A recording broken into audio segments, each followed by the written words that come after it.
Assalamu alaikum. How are you all? Hope all of you are doing well. Welcome to my YouTube channel Learning Hub. Today we are going to solve paragraph number 1 from grammar book of 10th class.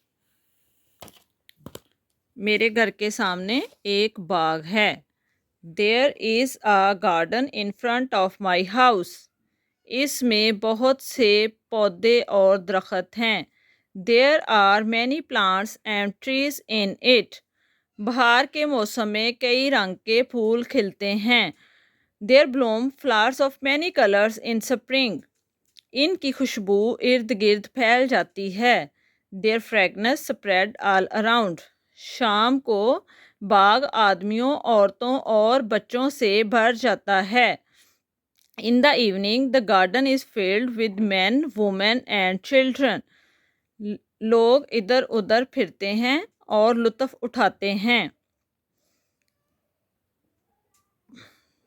People wander here and there and enjoy themselves. बच्चे बाग में दौड़ते हैं. Children run around in the garden. अब वो यहाँ हैं और दूसरे लम्हे वो बाग के दूसरे कोने में हैं. Now they are here and the next moment they are in the other corner of the garden. हर शाम मैं भी बाग में सैर के लिए जाता हूँ. I also go to garden for a walk on every evening. बहुत से माली बाग की देखभाल करते हैं. Many gardeners look after the garden.